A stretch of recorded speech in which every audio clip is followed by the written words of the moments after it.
Gibran menuai kritikan, dinilai arogan dalam debat Cawapres. Para pengamat politik dan netizen mengkritisi calon wakil presiden Gibran Rakabuming Raka dalam debat pada Minggu malam 21/1 karena dinilai tidak sopan dan arogan terkait komentar dan sikapnya sarkastik terhadap kedua saingannya. Putra sulung Presiden Joko Widodo yang merupakan calon wakil presiden Cawapres pendamping calon Presiden Prabowo Subianto itu dikecam karena menggunakan jargon Greenflation saat bertanya kepada saingannya, Muhammad Mahfud MD, dan menolak untuk menjelaskan istilah tersebut seperti yang diminta oleh moderator. Ini tadi tidak saya jelaskan, karena beliau kan profesor, kata Gibran. Aturan Komisi Pemilihan Umum KPU menyebut bahwa setiap singkatan atau istilah yang ditanyakan harus dijelaskan agar debat tidak keluar dari substansi. Menanggapi jawaban Mahfud atas pertanyaan, Greenflation, itu, Gibran tiba-tiba menaruh tangan di keningnya bergaya seperti sedang mencari sesuatu.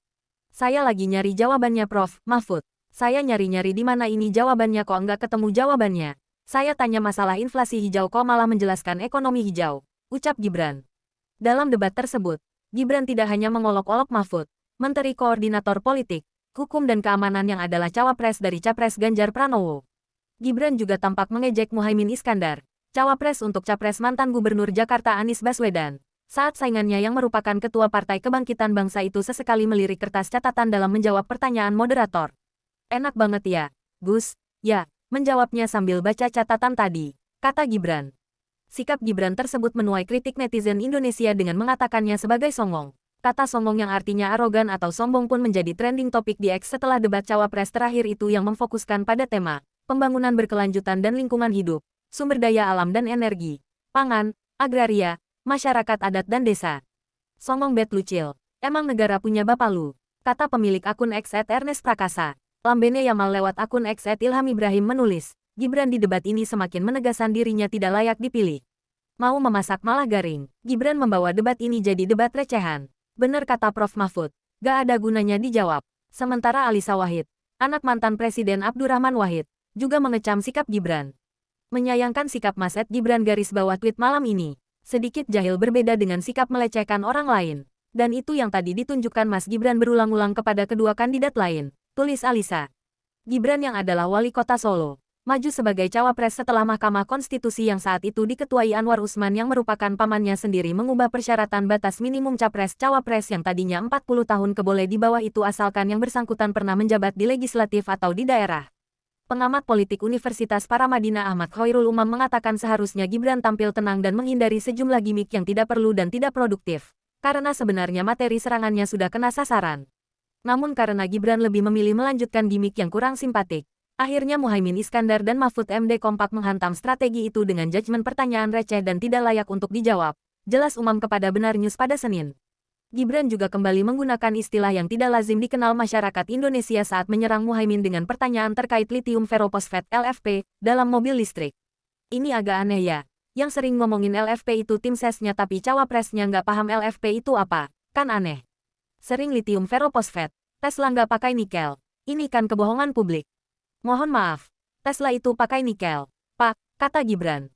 Pada debat tersebut, Muhaimin dan Mahfud juga melayangkan kritikan mengenai industri nikel yang digenjot dalam pemerintahan Jokowi. Muhaimin mengkritik industri nikel yang dilakukan tanpa memperhatikan aspek ekologi dan banyaknya tenaga kerja asing di dalamnya. Masa depannya hilirisasi nikel jadi tidak jelas. Di sisi lain kita mengorbankan lingkungan dan sosial, kata Muhaimin.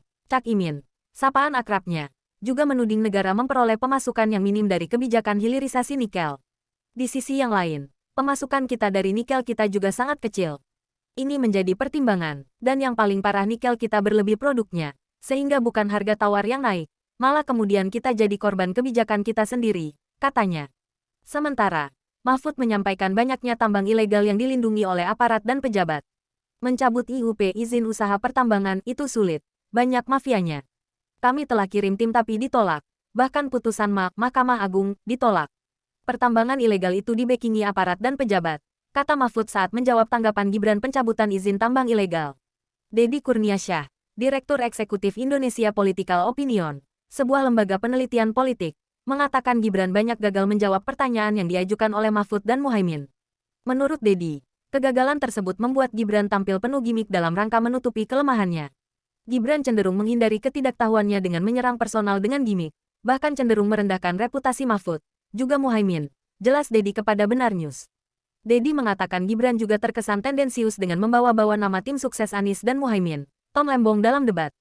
Terkesan ada upaya merendahkan reputasi lawan, ujar Dedi kepada Benar News. Dalam konferensi pers usai debat, Gibran menyerahkan kepada masyarakat untuk menilai penampilan debatnya.